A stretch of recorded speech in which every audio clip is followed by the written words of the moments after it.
Burrito's wrong again. If you happen to have leftover brisket or any kind of meat, this is what I would make. Starting out with green and red pepper in a pan, we're going to throw in some taco seasoning and salt while we cut up our meat. I happen to have leftover brisket. Once we get to chipotle colors on those peppers, we're going to throw down 2 warm tortillas and split the peppers in between each. Pan isn't part of the Steelworkers Union, so no breaks. We're going to give it to work coloring up some brisket with taco seasoning and salt as well. If you don't happen to have brisket, you can also use chicken.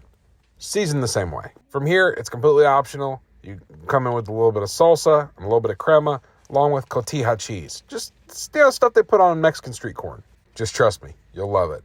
But that's not the end of the story. I definitely did go back and toast those, and I also made tacos. I didn't lie in the caption. Toast up a couple yellow corn tortillas, throw down your brisket, and then the same toppings. Salsa verde, crema, cotija cheese, and whammo! Dinner.